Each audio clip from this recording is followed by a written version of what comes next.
Hello and welcome to another edition of Brains Trusts. The debate today that is raging on news channels and in the print medium is about whether India should accept President Trump's offer to buy the F-35 fighter or it should go for the Russian Su-57 fighter. This is an interesting debate, but there is a corollary to it that if we were to go for the F-35 fighter, then we would have a problem because we also have the S-400 air defense system. We might have to isolate it. So how can we actually integrate the different weapon systems that India has and also the legacy weapon systems that India have into a seamless communication network, which will then enable people to take decisions? I think I will ask General Pannu to enumerate on this. India has been a manufacturer through the Ordnance Factory Board, very basic equipment. That is how the British made our industrial complex. It is only later on the Tatas and the HAL kind of collaboration, PSU and the private industry that came up to build certain aircrafts. But over a period of time, if you realize that our R&D could not keep up with the best in the world, we became the largest importer of whatever kind of technology, even hardware, which I would say was not very high tech. We imported artillery guns, and so to say, even now that we are importing the small arms, we are importing the rifles, we have also been importing pistols. So on one side, of course, we manufacture them. On the other side, we had to import, and INSAS is one weapon which was more indigenous. We built it on a NATO concept, but at the end of it, the caliber did not suit us. So over a period of time, I think our developmental cycles are so long and the cost of development has also been so big that we could not afford it, and it was not very viable to manufacture in India.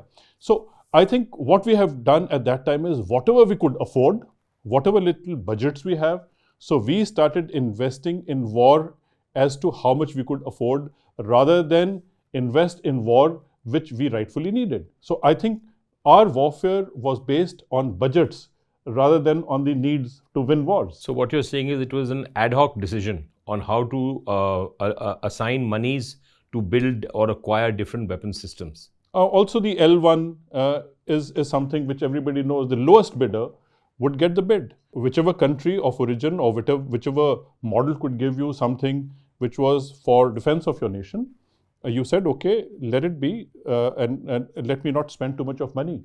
Because I think even the defense was given a very low priority. We've been talking about 3% of the GDP. We hardly reached 3% of GDP. We have been struggling between 1.5 to 2.2, 2.3 at best. Seldom we have come close to 3. So plethora of equipment that came from whoever could give us cheap, whoever could give it immediately. And many times we have actually gone to war first and then gone to buy equipment. So imagine you're fighting a war and then you're just about to fight a war, like 71 war. We were going around shopping. Even during Kargil war, we were going around shopping. I have a question for you. You have been a combat general and you have seen, you've commanded a front which has got two adversaries. Now I agree with what you said, but the Indian military has acquitted itself rather well over the last 70 years and it stood by defending this country. In your mind, I mean, if you were to go back to when you were commanding a corps, what were the challenges you felt? The difference between how you do business with the Chinese on a line of actual control, which was not eyeball to eyeball, and how you do business with Pakistan on the line of control, which was eyeball to eyeball, is very different. The main issue with China is that we do not understand how they think, what they speak, the way they speak and express, and what they're actually intending can also be very different. We do not have much intelligence about where they are and what they're going to do. Their terrain is much more favorable than ours. They can use the mechanized infantry. They can use motorized platforms. But also they have a problem because of their airfields are located in super high altitude, and therefore the aircraft load carrying capability is not as efficient as is that of an Indian aircraft which operate from the ground level. So as a result, the peculiarities with dealing with China is very, very different than dealing with Pakistan. So actually you have to deal with two different minds and situations can emerge together. The more complex issue is that sometimes you look at China and Pakistan as one. And many times you would imagine, which I think that imagination was not completely out of fantasy, was that I would understand there would be a lot of Pakistani advisors in the Chinese military and also reciprocal arrangement by the Chinese advisors in the Pakistan military. Iqbal, taking on from what General Panu said, you have a deep interest in, completely off-the-wall takes on the security situation. How do you see this whole thing? You see, I think that we are now moving from just a framework of kinetic warfare into autonomous warfare, where cyber attacks are going to precede any kind of kinetic war, because the cyber attacks would be more destructive and it'll be difficult to actually first pinpoint where the attack has come from, and then you'll have to try and figure out what your response is going to be. And the most important thing is that because we have so much legacy military equipment, we need to enable them to talk to each other. And that's why I wanted to ask Chandra about it. You run C2C advanced systems, and you develop these networks that actually, are based on foundational software that enables different weapon systems to speak to each other so that the military can then develop a doctrine of war based on that facility. Can you enlighten us on this? You have a number of problems, as General Panu said. One, we have artifacts in the military establishment, which comes from multiple sources, countries, and some of them not necessarily the most advanced. Some of it is obsolete in today's environment, and it'll be difficult to replace them in a short notice. You don't have a military-industrial complex that can replace it as of right now. So the logical thing for the next few years would be, how do you make all of them work? With the proliferation of sensors, and the sensors can be added to even the old equipment. The mechanical equipment. Mechanical equipment, as well as on the combat side, on the guns as well. It's a critical thing that you require is how do you integrate them all? Incredibly large number of sensors that have to come into some place, and the place that it comes into is a platform, and that platform should be able to address all those sensors, seekers, data, and the communication that you're getting. It can be any communication. It can be from the satellites. So the first thing that we're really looking at is to source sensors which are not of Chinese origin to be able to actually develop this whole force multiplier. It's available globally, but I think one of the things that's happened in India is IDEX is actually giving money out to make those sensors in India. But unfortunately, sensors alone does not win you a warfare. All it does is provide a data set, an ability to measure something.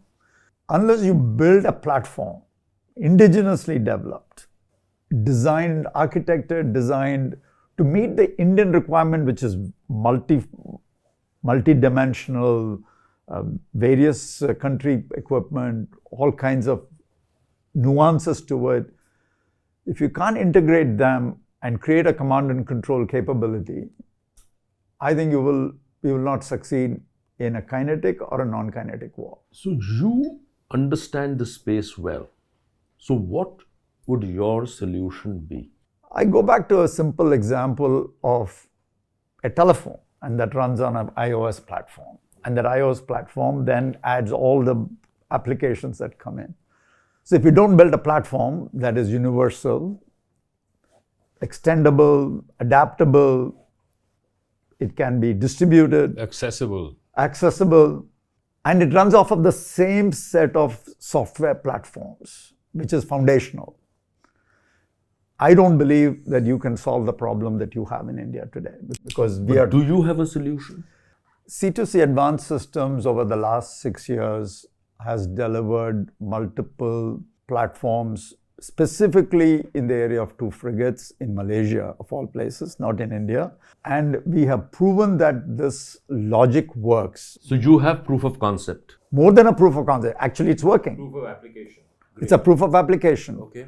And this, in my opinion, is the heart of what we are doing when we talk about our Magi C4 ISR platform. My question, Sandy, therefore, is that you now believe that it is scalable. It's highly scalable. And is the scalability, does it have any barriers, or you can scale it easily?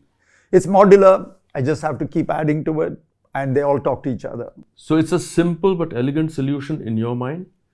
It's a complicated solution built in a modular fashion. So what are the challenges you think there are in this journey? I think the biggest challenge that you have is a mindset challenge, because you're used to running your military industrial systems in a certain way. Now I'm proposing that you standardize your operating system, and that's where your challenges are. Do you think there's a threat to this from being hacked? We are protected from a cyber attack, but keep in mind that that is an area of serious concern to us, because all the sensor surfaces can be attacked. India does not today have a cyber architecture, which we are building today, that would address all these problems, because it's very complex. So let's take this conversation forward. You having held the kind of responsibilities that you have, when you hear Sandy speak about this, what is your response to it? Today we are more analog and gone digital.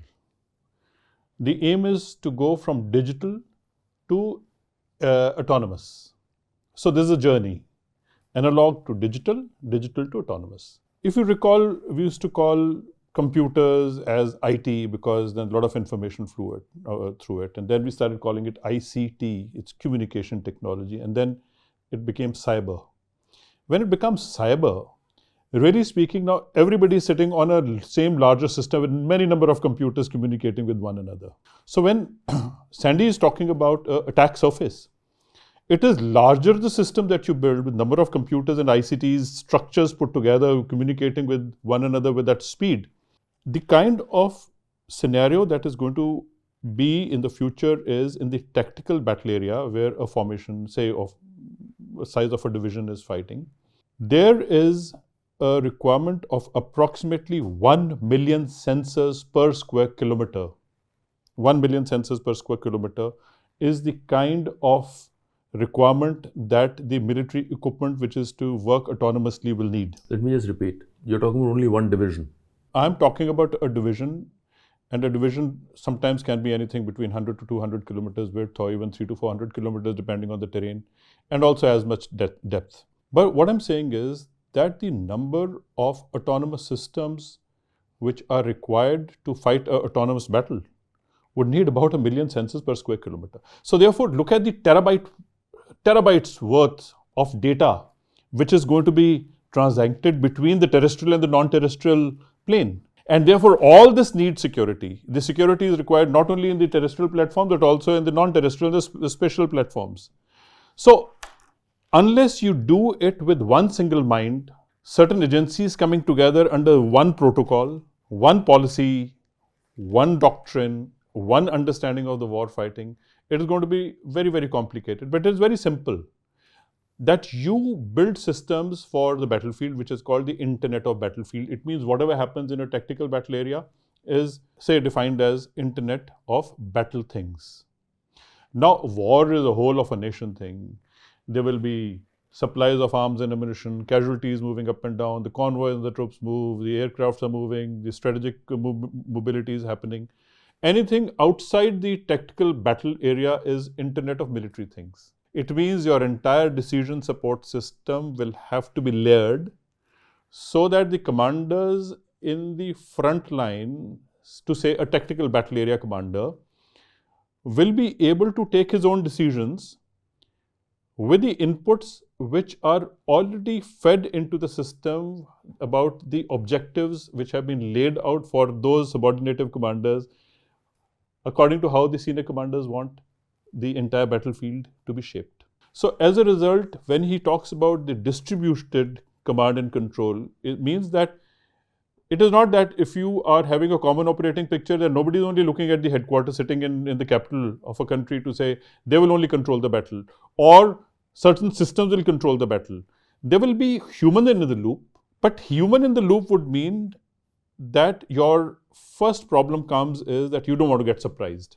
So, for example, Kargil happened, all of a sudden you feel a surprise. Then Galwan happens, all of a sudden you feel surprised. Now, what went wrong? What went wrong was that we did not have the information, we did not have the intelligence, we did not process it, and the decision did not come in time exactly how to respond to a scenario.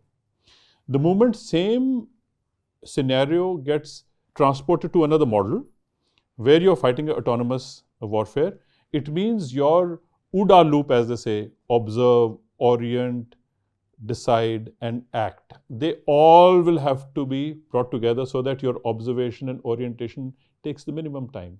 That takes me to Iqbal. Iqbal, you kind of live in this world of sci-fi and it deeply interests you and you are able to join dots around a whole host of things. When you heard Sandy, what was your response? I think that Sandy's product, if we call it a product, is very vital for our national defense and even in its civilian applications. And the reason is that we are very, very vulnerable. I'll just give you one example that what would happen if an enemy on our northeastern borders were to take out our entire satellite grid. What will happen? How will we react? How will we respond? What about the ensuing chaos that will result in different sectors of the economy? I would like to ask Sandy how you think that your system could be able to withstand this kind of onslaught. You know, we think of not one system. We think of, as General Pannu said, our Magi C4 ISR is really a battlefield system. We also have the military system, which is a dual use, civilian use, which we call as Magi CIX, which comes derivative of Industry 4.0, because 70% of the equipment that's running in the military establishment are industrial equipment. Either it's a drivetrain or it could be a navigational system, all of it is industrial. So the third aspect of it that we need to be, which we are embarking on, is on the what I call as Magi CCX, which is cybersecurity. If we don't build a platform around it, yes, as you rightly said, there's a denial of service. How do I address it with the rest of the systems that I have? Unless the three of them act in tandem, they're separate systems, separate architecture, but they need to talk to each other because you need to know what exactly is going on in any domain, whether it's space, air, sea, water. It doesn't make it all autonomous. You just need to know all of it. As you're building this and you're building it to last, right? Do you think this can be replicated by your competitors or do you have a unique advantage which others don't? You know, I was asked this question by somebody when we went for a public issue as to anybody can take your people and rebuild it. My answer was it'll take them 6 to 8 years. It took us 6 years. It'll take them the same So time. you think you have a competitive advantage over anyone else, therefore? There is only one company which is in the US which talks the same language as we do. And this is a company that Mr. Elon Musk thinks is the future of warfare in America. So we are in that same space. Are you talking about Anduril? Yes, I am. And what are the challenges you're facing? The people who built it came out of Commander Ramesh and Commander Narendra, who built it, came out of the Navy basic. While I would consider it as an extremely modern system, this requires continuous work, continuous upgradation. And continuous upgradation will mean that we need to have Army, Navy, and the Air Force and the rest of them accept it and utilize it. And so that there's a revenue stream that comes out of it. Right. Otherwise, what will happen is we will start going and selling the system globally. Somebody else will make use of it. Which is such a shame. Which we have done already Yeah. in a couple of countries. So that would be the challenge, that we are using somebody else's platform to build what we are doing, whereas in India, I don't get an opportunity to do it. What a shame. Here is a private sector initiative in a very critical area, and you are involved with SIA, right? And which has got over 600-700 members, if if my information is right. So that entire ecosystem, we keep talking about India's military industrial complex, and that ecosystem is there, it's blooming in parts, but it's struggling majorly. How can people like Sandy benefit from all of you who are sort of supporting Indian industry? I mean, how does that work? The ecosystem that is required for space industry is huge in terms of money, skilling, infrastructure, and all that you have. But the infrastructure required for a cyber warrior is very little. So as a result, when you talk about the fourth and the fifth domain, that is the space and cyber, have come very close to one another. And therefore, the terrestrial, that is the ground infrastructure, and the non-terrestrial, that is the space infrastructure, have started communicating with one another as one monolith. So as a result, what Mr. Chandra is talking about, actually he sits in the middle of all this. Terrestrial and non-terrestrial and cyber and space. And therefore, all that he's talking about is that I will secure your assets and I will deliver with efficiency.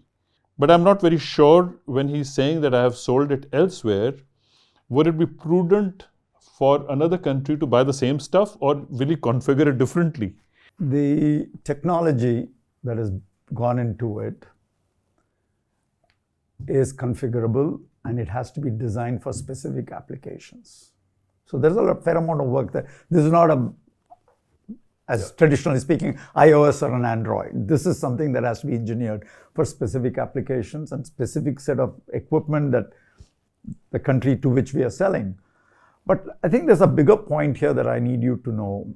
Our business grows when we have an entrepreneurial ecosystem that's supporting with the sensors and the new development and so on, because those are the ones that really create the platform even better than what it is. So the ecosystem requires hundreds of entrepreneurs doing certain things that feed into this.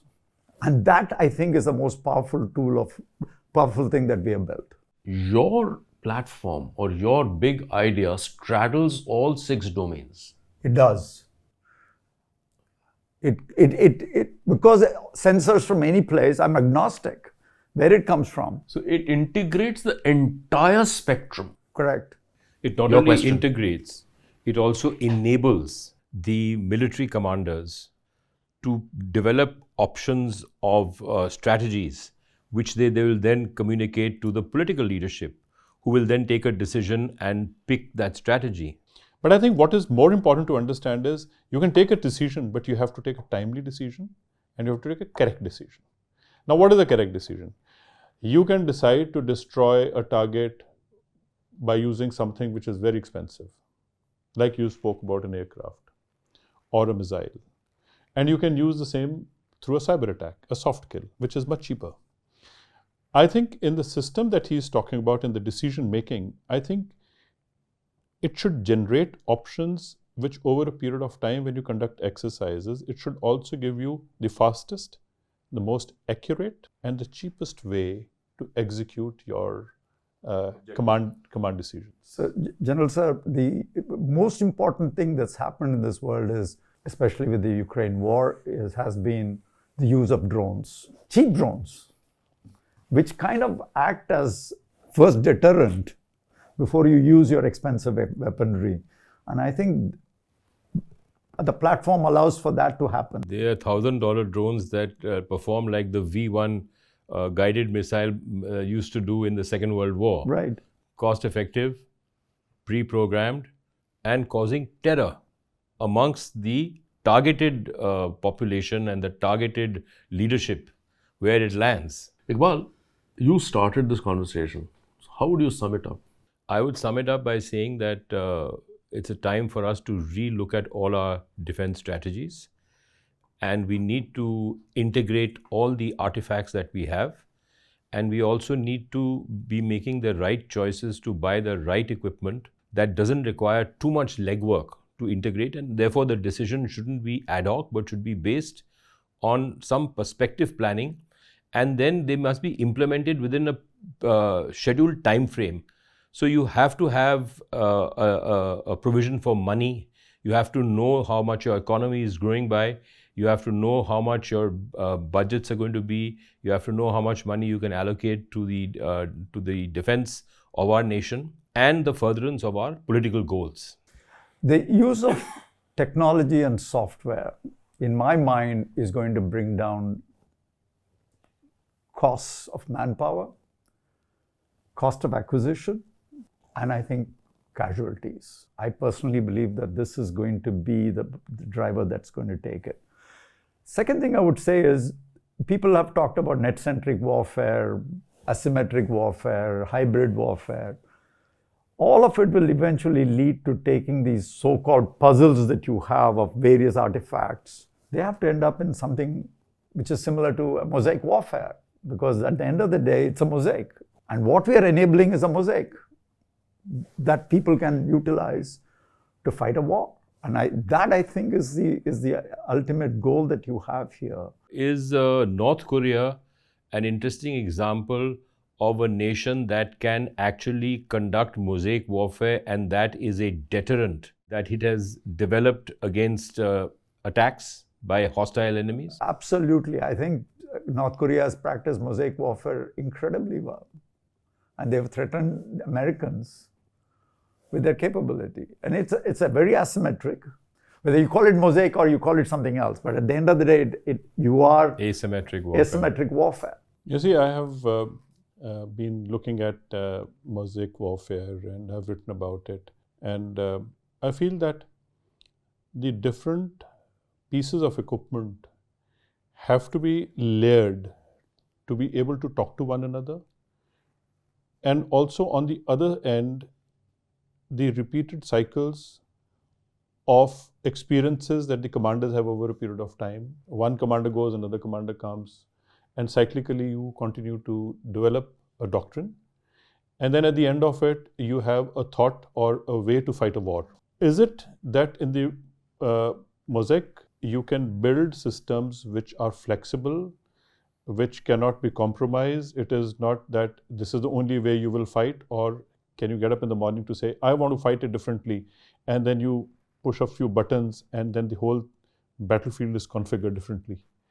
And if that can be done, it means the commander can get up in the morning and design the whole system very differently than what he thought about it yesterday. He becomes an entrepreneur in He battlefield. becomes an entrepreneur in the battlefield, but he obeys those higher directions to Guardrails. meet the objectives that the higher leadership wants them to be implemented. So it's the evolution of a new commander Yeah, with a evolution. new mindset, with the new capabilities. And I think that is what he's talking about, distributed decision support system. That two commanders are fighting their own battles, and all those commanders put together are building into a mosaic. So, last word to you. Your thoughts. Look, I've always maintained that India requires a new mindset. Mindset that is only focused on Indian security and Indian growth, because the two of them hand in hand will create a powerful India. And for you to build a military industrial complex is going to take the country at least 15 to 20 years. But if you don't get the concepts right and your architecture right, you're not going to get that.